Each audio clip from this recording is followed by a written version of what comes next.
My wife wants to have a baby with a man I can't stand, and I'm realizing he's starting to worm his way into our lives for good. My wife Lori, 34F, and I, 35M, have been together for 16 years and married for 13, and our relationship has been open since the day we met in college. About 8 years ago we met another couple named Kyle, 34M, and Andy, 33F, who were also open and poly, and we hit it off right away. In 2012 Andy got pregnant, and after a bit of math, we realized that I was probably the father. After discussing our future, we had a commitment ceremony in July 2012 and have all been a family ever since. When that occurred, Andy already had one baby with Kyle, and Lori had two by me. On the periphery of all this was Joseph, 34M. Joseph and Kyle have been friends since college, and Joseph, Kyle and Andy have had an intermittent intimate relationship since then. There was never anything serious there, but he was a regular third man in their threesomes. After the commitment ceremony, Joseph occasionally joined all of us for bedroom fun, but it was again an intermittent thing, and nothing serious. So it wasn't a huge surprise when Andy's baby turned out to be Joseph's and not mine. It was still a surprise, but it wasn't a problem. The baby was welcomed into our family, and Joseph became a more regular guest in our home. About a year after the baby was born, a few things happened that seriously changed things. First, both Andy and Lori got pregnant again. As we'd later learn, Andy's baby really was mine this time around, and Lori's baby is Kyle's.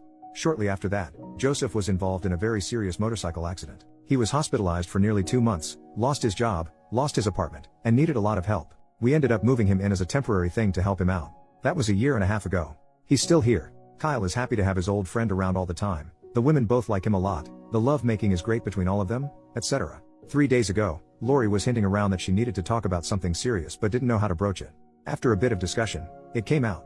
She wants to have one more baby. And not just anyone's baby. She wants to have Joseph's baby. She wants to go off the pill, and have Kyle and I either abstain from being intimate with her, or to have only rubber protected love making until Joseph gets her pregnant. When I asked her why, she just shrugged her shoulders and said that she loved him too, and that it was only fair. She said that Andy had a child by each of the three of us, and that she wanted to have a child by each of us too.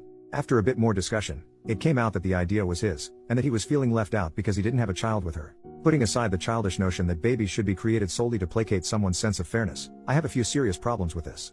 First, we already have 6 kids in the house, which is already a bit much at times. I thought we were all done having kids, and I'm not sure I really want any more. Second, there is no commitment to Joseph. Where the rest of us have gone through a commitment ceremony to join ourselves to each other, he hasn't. But the biggest is also the simplest. I don't really like the guy. Never have. He's got this odd vibe and has always struck me as a bit untrustworthy. He honestly reminds me of a shady used car salesman. He also drinks too much, is a bit of a bigot, and has a personality that I find grating. I didn't object to him hanging around now and then because he was Kyle's friend, and I didn't have a problem with the lovemaking because it was just lovemaking and I understood the history of their relationship, but now I'm wishing that I had. To be honest, I've long hoped that he'd meet someone who wasn't into polyamory, just to get him out of our intimate lives and relationship. When he moved in after the accident, I kept my mouth shut because they were just trying to be helpful, and the discussions about his long-term plans have always alluded to the idea that he'd be moving out again someday. When he'd really annoy me, I'd tell myself that it was just temporary.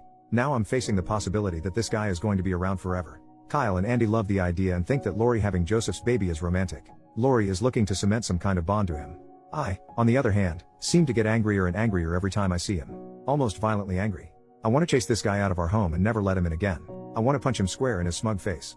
I temporarily tolerated someone that I disliked because I wanted to be generous and helpful, and because he's the father of one of Andy's children.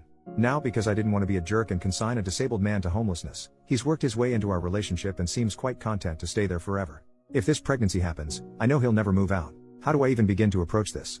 I don't really care if Joseph gets hurt in this, but every other solution seems to lead to the other people in my family being miserable, them being angry with me, or me living in silent misery. I can't see any way to resolve this that doesn't involve hurting those I love, or hurting myself. Does anyone have any insights or suggestions? I don't want to lose this wonderful family that we've built, but every route I see seems to do it harm. What do you do when every other member of your family wants to include a new person into the family, and you don't? Edit. Thank you everyone for your responses. Your comments have been helpful. Time for me to head home for the day, so I won't be responding any longer. I'll have to think through some of these suggestions and figure out how to proceed, but I will absolutely speak up and let everyone know my feelings. It may be too late, and the damage may be unavoidable, but it has to happen. Edit number 2. After I got home, I told Lori that we needed to talk and that we needed to seriously discuss some things before there was any more talk about babies. I told Andy and Kyle that we needed to have a meeting in the morning to discuss Joseph, but didn't want to go into it tonight because he and all the kids were home. They figured out really quickly that I'm not happy with things, and we'll hash it out tomorrow after Joseph heads off to his morning rehab visit and the older kids head off to school. First update, the next day. Wow, where to begin? We had the discussion this morning, and it went about as poorly as expected. I began by clearing the air about my feelings for Joseph. I reminded everyone that he and I have never got along, and that I've always viewed his presence in our home as a temporary thing. I told them all that I still view it as a temporary thing, and that I can't support any moves to make his presence in our home more permanent. That's when Kyle and Andy dropped a bombshell. Following Lori's announcement a few days ago, they'd been talking about asking Joseph to join our family formally through a commitment ceremony, to make him a permanent part of our household. They were apparently going to bring it up with me today. I reminded them that, as part of our original commitment, we'd agreed that any additions to our family had to be done unanimously, and made it very clear that I'd never agree to that. My statement led to a huge argument, which included them calling me selfish and the statement that the three of them could hold a commitment ceremony without me. I didn't want to go there, but I shut that down by saying, understand that, if you do that, you're not talking about adding someone new to the family. You're talking about replacing me with him. I can't stay in a family that would hurt and disrespect me that way. That led to even more arguing that didn't have any real conclusion. That's when I turned to Lori. I told her that I loved her, and that it broke my heart that she wanted to have a child with someone I couldn't stand. I also told her that I found it offensive that he'd ask her to have a child to placate his own ego, but that I thought the request was fairly consistent with his lack of character. I reminded her that a child is not an object to be traded for affection or love, and that they should only be created as an expression of that love. I told her, without any hesitation, that having a child with Joseph would irrevocably change our relationship and drive a wedge between us.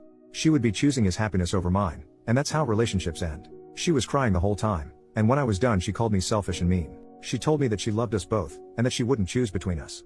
She flat out said that she wanted to have one more baby, that she'd already talked to Joseph about it, and that she wasn't going to go back on her word. She then offered to get rid of the exclusive part, saying that she was willing to go off the pill and be intimate with both of us, letting fate decide the baby's paternity. I told her this was unacceptable, reminded her that I'm her husband and family, and he's not, and said that in not making a decision she was actually making a choice.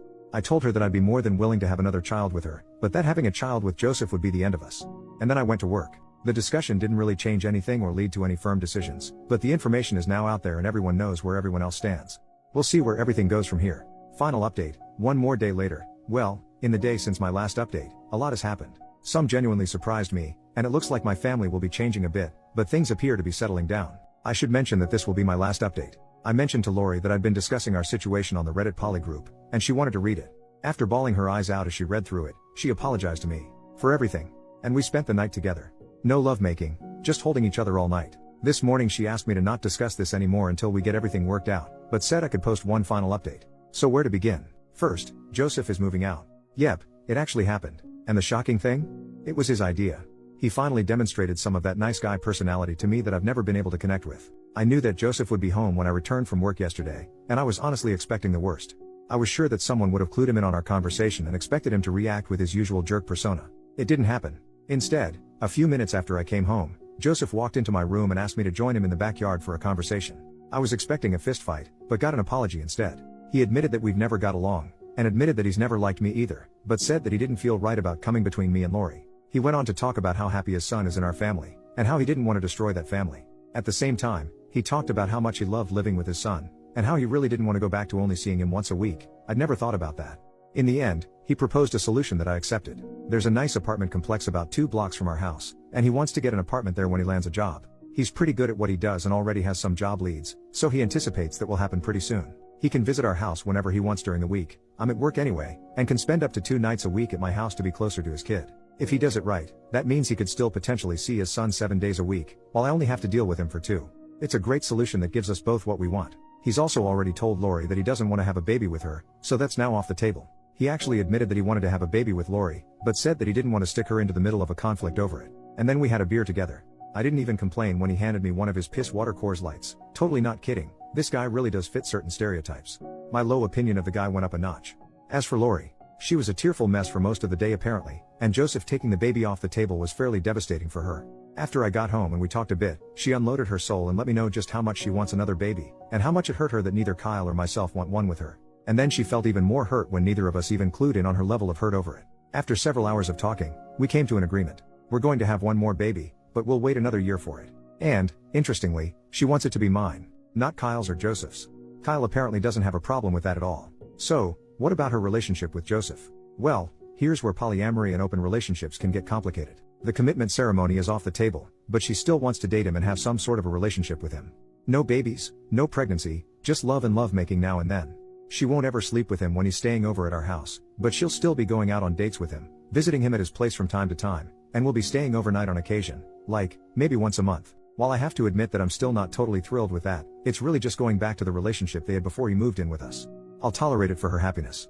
Andy, on the other hand, is a problem. She is still furious with me over all of this and isn't showing any signs of backing down. In a way, it's understandable. She's had an intimate and emotional relationship with Joseph since she was 21 years old, and is the mother of his child, so she was really looking forward to him becoming part of our family and was deeply hurt by my rejection. Kyle told me last night that she had even talked about leaving the family over it and moving in with Joseph, but that it was just angry talk. Right now, I can only get cold stares and slam doors from her. I really don't know how this is going to resolve itself, but for the sake of our daughter, I'll never stop trying. I stuck her in the middle of a fight between the fathers of two of her children, two men she loves, and she's furious at me for even forcing the choice. It may take some time for both of us to work through it. Kyle is a bit of a different story. He admitted that he knew Joseph and I didn't get along, and apologized to me for not talking to me sooner to make sure I was okay with everything. He apparently blames himself for the arguing, thinking that it was his job to run interference since Joseph was originally his friend, and I'm a life partner in his family. I told him not to worry about it because it was my fault that I didn't bring it up myself. Then we had a beer, Sierra Nevada West Coast Porter this time. Kyle has much better taste. So, with that, I'm going to wrap this up. I'd like to thank you all for your insights, commentary, and for putting up with my venting. Hosting this here gave me a place to mentally work through some of these issues before I broached them with my family, and probably saved me from making some very ugly comments and choices. I genuinely appreciated reading your responses, and I know that Lori found many of your comments eye-opening and insightful as well. She loves the thought that we're a tribe. Because someone requested it, we may come back and do an Ask Me Anything at some point about the emotional and family dynamics of living in a large poly and tribal household, but we need to finish working through the current situation first. Much love to you all.